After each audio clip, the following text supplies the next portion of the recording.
So I really invite you to ask yourself, who are you committed to being? Not how have you been living up to this point, not how have you been leading up to this point. Because if we're going to be honest, I know that the default setting is to be governed by fear first. Any of you guys ever been in a job interview or a performance review?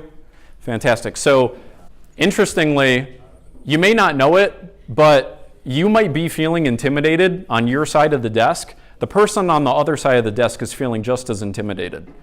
That's the real truth.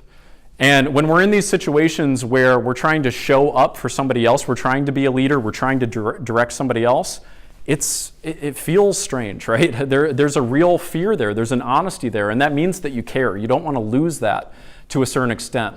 But what you want to do is you want to make sure that your personal fear is a counselor and not a jailer. And what I mean by that is that it doesn't keep you from going after what you really want, or what you're really committed to producing in your organization, but that instead you let it guide and aid you in determining where growth lies. Let me make that more concrete. Fear is something that I think shows up when each one of us is on the cusp of challenge, and that sounds, easy enough, that sounds, kind of rote, but what I really mean by this is, if you're in a situation that you're fearful of, let's just say public speaking. How many of you guys are fearful of public speaking? Raise your hand, say aye.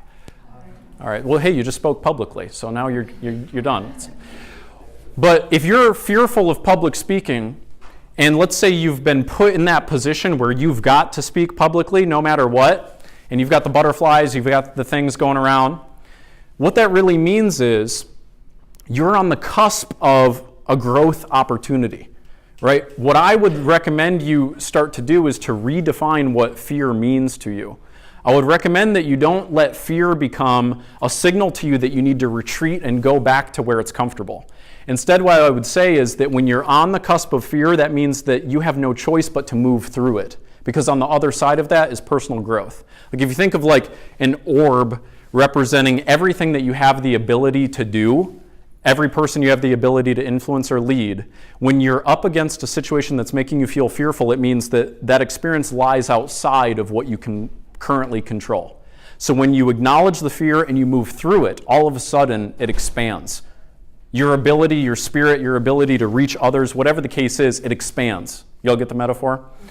So I like to say that confronting your fear and moving through it is kind of like a fire swallower. You guys ever seen somebody do the fire swallowing thing? I remember I saw that in spring break, like in Clearwater Beach. It was crazy. But think about like what somebody who swallows fire has to do. Most injuries when people are trying to do this occur when they go to swallow the fire and they sort of close their mouth around the fire, but they don't do it completely. And so oxygen is still able to reach it and they burn the inside of their mouth. Yeah, that sounds pretty rough, right? But instead, if you just go right for it and completely close your mouth all the way around the fire, you snuff out any oxygen from reaching it, and it's done, and it won't hurt you. So that's the counterintuitive thing, right? You want to hesitate, you want to pull back, but the only way to actually get through it is to just move. I like to use that metaphor for fear, because have you guys ever been in that situation where there was a challenging experience right in front of you, you felt that sort of queasy feeling where you're on that sort of precipice, you're thinking, man, should I really say that? Should I really do that? Should I really go forward? What's happening is your deepest values are saying, hell yes, you need to do that, because that's congruent with who you really are. But your old conditioning is saying, no, that's going to be fearful, that's unknown, that's uncertain. But what happens is if you stay there, the fear grows, right? And then it crystallizes into doubt and inaction.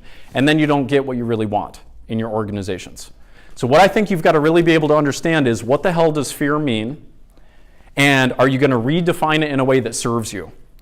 Instead of using it as an opportunity to say, I'm falling back into my old patterns, I'm going to kind of limit myself and cut myself off from that, what you've got to understand is that when you're up against those moments of fear, when you're trying to have a brutal level of honesty with your team, when you're trying to set a new standard, it means that you've got to move through that fear, because on the other side is growth. Y'all follow me on that?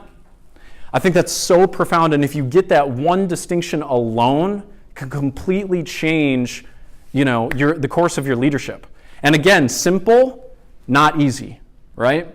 It's simple to understand that and say, wow, you know what? If I'm not moving through those situations that scare me, I'm not going to be able to grow in terms of what I can contribute. It's easy to understand that. It is a very different thing to make that common sense into common practice. It's a very different thing to train your nervous system to say, hey, when fear shows up, don't get doubtful, don't stay still, get excited. But imagine how worthy it could be to make a decision for yourself that that's what you're going to do.